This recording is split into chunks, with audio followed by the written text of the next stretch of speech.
Well, Mark, it's a home victory, it's a comeback victory, it's also your first victory, but more than anything else, it's a victory. You must be delighted.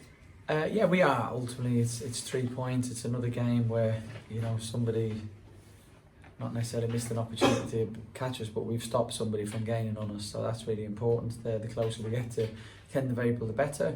I thought the team spirit ultimately showed on the day, the character of the group, etc. I think it was our football on the day that won us the game, but I think the group showed that they are really, really, really tough nut to crack in terms of team spirit and togetherness. And as well they have that, they'll always be involved in games. Add to that the quality, and hopefully ourselves as a coaching group, we can move forward in the right direction. Forest Green, as you said yesterday in the pre-match interview, even one of the form sides in the league. But we started off what I think was a 4-3-3 formation, and we certainly gave them a good go earlier, doesn't we? Yeah. I don't want to pee in your parade, Bob, but I was really disappointed with us in the first half, because Forest Green are an excellent footballing side and they have a lovely, lovely way of playing, but they completely changed their style today. Tried to really hurt us in behind, because it's pretty obvious we want to press high, we want to be aggressive, so that means their back four are going to be high, and they didn't attempt to play any football. They just looked to turn us. And I said to the guys at half time, I'm not an academy coach, we're not an academy team, you're playing academy football. 100 passes round the back, playing out from the back. You have to play percentage football. And in the second half, we played, not being disrespectful, we played League 2 football. There's some great sides in our league that play in a lovely way, but ultimately, you have to turn teams and get down the sides of teams and expose teams where you feel you can punish them. But we did that a lot better in the second half, and I thought that's ultimately why we won the game in the end. It seems a long time ago now, but Carl Winchester opened the score in the 17th minute. It was a good strike, but from your point of view, was it disappointing? Yeah, no, it was a really, really poor goal. It was an awful goal. I don't want to criticise any individuals, but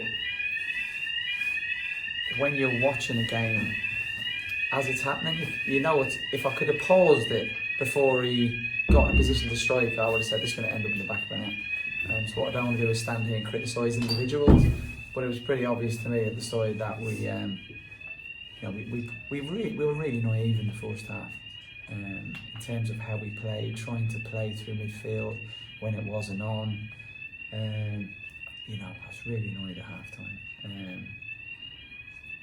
We got what we deserved at half time, basically. You say you were annoyed at the interval. What was your message? Because obviously we had the second half ahead of us, and ultimately one which we had to go out and win. We just talked. I said, I'm not an academy coach. We're not an academy team. We're a League 2 team. And as I stand here today, I'm a League 2 manager or a head coach, whatever we're going to call it. I don't care. We have to start. And I said to the guys, what are they doing to us?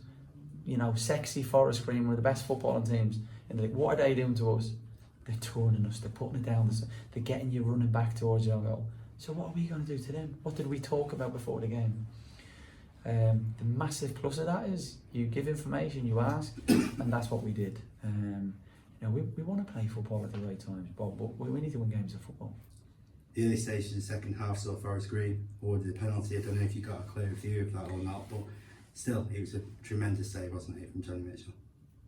Firstly, I couldn't really see. It looked soft to me, but I couldn't really see.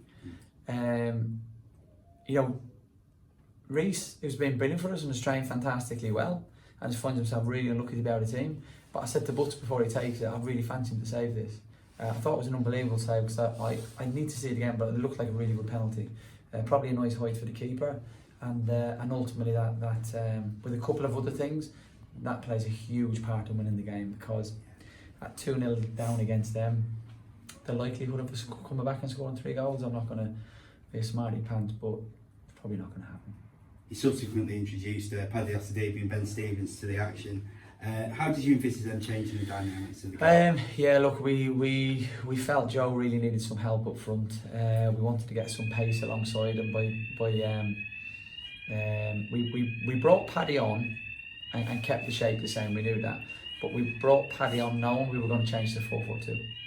And get Arthur up alongside Joe to get a bit of pace and get us running behind, because Joe won a huge amount of headers in the first half. But our 8s and 10s and our 7-11s, nobody was running beyond, nobody was taking a gamble, and it was really hurting us, to be honest. So we brought them substitutions on in mind of what we were going to do. I thought Paddy was excellent. I've got to give Paddy a lot of credit because you know, we know there's people out there wanting Paddy. We know he's been a little bit unsettled, but since I've come in, he's been absolutely fantastic player. We had a lovely chat with him on Thursday about his plans and what he wants to do and my plans, and I've got to give him a huge amount of credit for how he conducted himself since he's been in.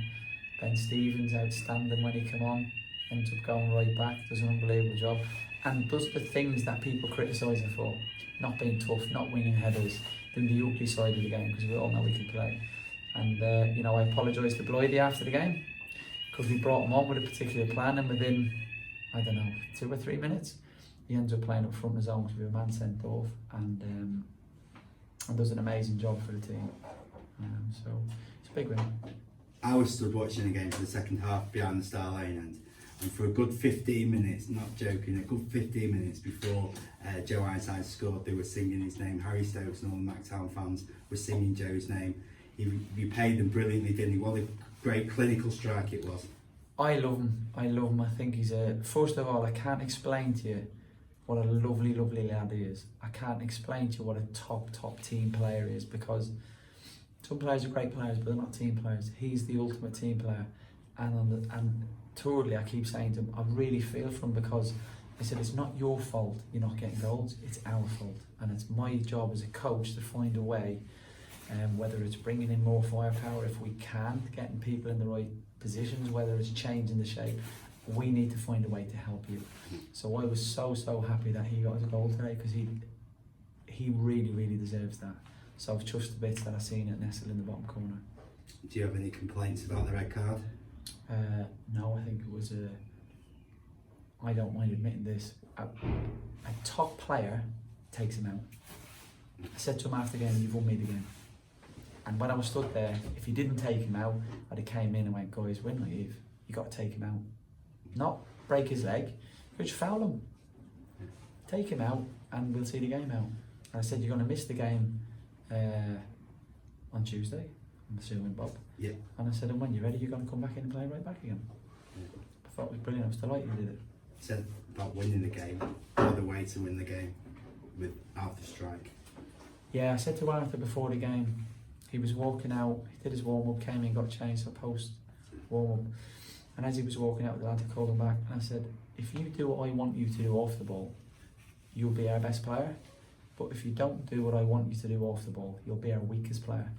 And football's about in possession and out of possession, and you know what you do in both boxes. So I know he can do that. He's a fabulous talent.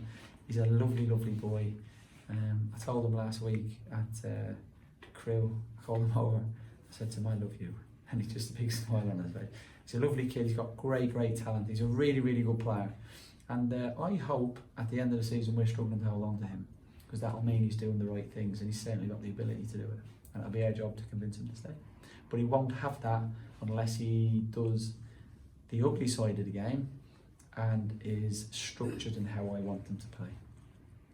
We have a long trip to Newport next up on Tuesday evening. Is it time to enjoy this result, or is it concentrating on that now? No. I said to the guys, Bob, after the game, I said, I'm really sorry, I don't want to pee on anybody's parade, but when we lost at Colchester, we were very balanced and very positive when we came in, and we'd lost the game 2-1. And again, we said there, you know, we're not getting carried away. We've won a game of football. It's one game, it's one team, one game less that somebody else can catch us. But you have to remain balanced and focused. And you know, I want the lads. The biggest thing we talked about was recovery. Tomorrow, what we're going to do, what they need to do, not be out shopping. You know, enjoy your Super Sunday watching the football. Don't have a Super Sunday that I used to have when I was 21 because I weren't watching football. And being an elite professional. So we'll do our utmost to make sure they do that, educate them on that, and we'll be ready for Tuesday. Well, congratulations. Thank you very much.